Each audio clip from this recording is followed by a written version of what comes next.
My name is Veronica. Standing in my living room, looking at the snowflakes dancing outside the window, I'm reminded of that fateful Christmas Eve. It was the night that changed everything, shattering the illusions I'd held onto for so long. That evening, I'd arrived at my parents' house with a bag full of carefully selected gifts for my nephew and niece. I'd spent weeks planning this Christmas, hoping it would be a time of warmth and togetherness. But as I stood at the doorway, my brother Ethan blocked my way. Behind him, the Christmas tree glowed, casting a false sense of cheer. My mother, Linda, clutched her glass of wine, her eyes averted, and my father, Robert, stared at the floor, avoiding my gaze. Ethan sneered at me and said, "No place for losers." Those words cut deep, but I didn't react as I usually would. Instead of yelling or crying, I simply replied, "You're right."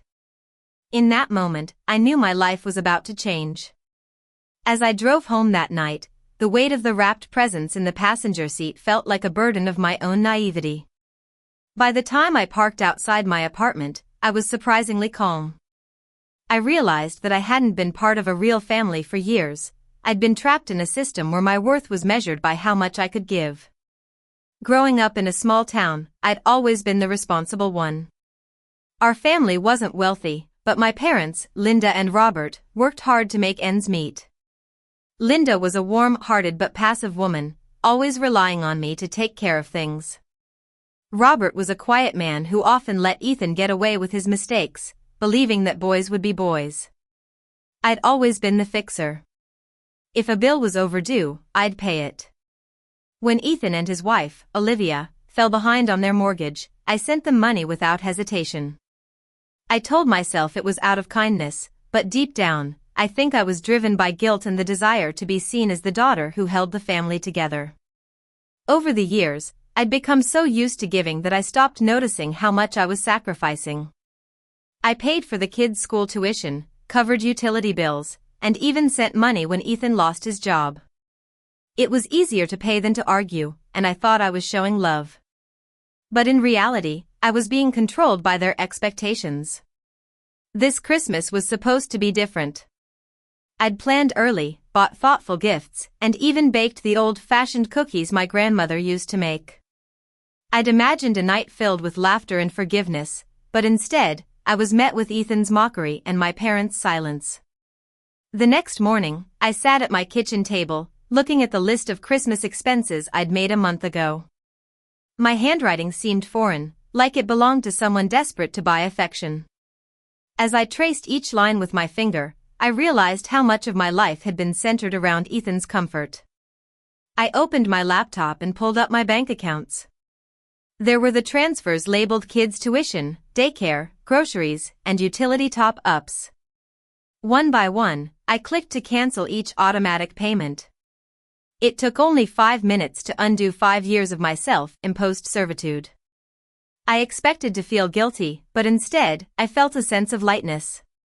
That afternoon, Ethan texted me, asking why I hadn't dropped off the presents. I simply replied with a single word, "No." He quickly responded, asking what my problem was, but I didn't answer. I wanted him to experience the silence I'd endured for so long. For the next 2 days, Ethan was silent. But on the third morning, my phone started buzzing non-stop with calls, texts, and voicemails. At first, he was polite, then desperate, and finally angry. He called me selfish and said I'd changed. I ignored every message, watching the notifications stack up as proof that my value to them had always been in dollars. A few days later, Ethan showed up at my office, unannounced. He barged in, red-faced and sweating under his winter coat. "We need to talk," he hissed. My co-workers stared as I quietly led him to the parking lot. Once outside, he spun around and said, "You think you can just cut us off like that? The kids are suffering." I replied evenly, "They're your kids." He laughed sharply and said, "Oh, so now you care about responsibility." I took a deep breath and said, "You're right.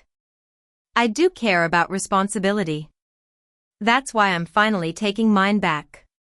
He tried to intimidate me, saying I couldn't do this, but I stood my ground. I told him I'd already done it and walked away, the sound of my boots crunching on the snow louder than his angry shouts. A few days after that, Ethan called again. His voice was strained as he said, "We need to talk." I cut him off and told him not to use the kids as an excuse. He then said Olivia was falling apart and the kids were confused. I calmly replied that I still cared, which was why I'd stopped. He said I wasn't the person he thought I was, and I retorted that I wasn't his wallet anymore. He swore and hung up. 2 nights later, there was a pounding on my door. When I looked through the peephole, I saw Ethan's flushed and wild-eyed face. I opened the door just enough to block it with my body. He demanded that I stop what I was doing, saying I was ruining his life. I crossed my arms and told him he'd ruined his own life. Just then, Olivia's voice came from the sidewalk. "Ethan, stop." Ethan froze.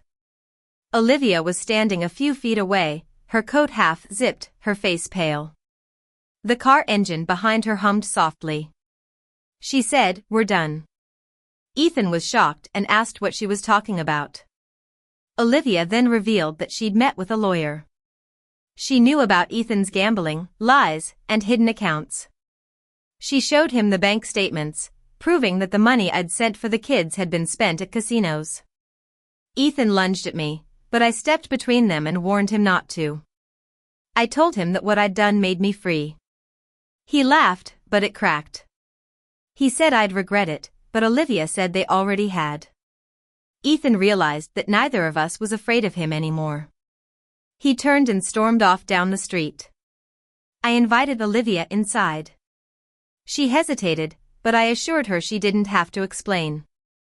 I poured her a cup of tea, and as she stared into it, she whispered that she should have said something when Ethan called me a loser. I told her she was just surviving. The next morning, I got a call from Olivia's lawyer, Mr. Thompson. He said Olivia was fine, but there was something I needed to see regarding Ethan's use of funds. When I met him, he showed me a folder full of printouts, bank transfers, and casino receipts. My money had supported Ethan's double life. Olivia was moving forward with a separation, and Mr. Thompson informed me in case Ethan tried to reach out again. That evening, Ethan called, shouting that I'd ruined his family. I calmly told him that Olivia was leaving because of his own actions. I laid out all his wrongdoings and told him he had a choice, stop or sink. By the end of the week, Olivia and the kids had moved to a new state, starting a fresh life. She sent me a photo of the boys building a snowman with a thank you note. For the first time in a long time, helping someone didn't feel like losing, it felt like a quiet victory. Ethan lost his job, defaulted on his mortgage, and was kicked out by his friend. He still blamed everyone but himself. My mother called once, saying I'd made things difficult for Ethan. I told her maybe now he was finally being himself. As the weeks passed, I started sleeping better. The air in my apartment felt lighter, and the silence was no longer painful. I realized that love isn't measured in money, and family isn't defined by who you keep rescuing. I finally understood that the family I needed was the one I'd built inside myself. A few weeks later, I dropped off the last box of Christmas decorations at the donation center. As I drove home and passed my parents' street, their house looked smaller, like a stage set after the play was over. I didn't stop. I just knew that I wasn't a loser, I was finally free.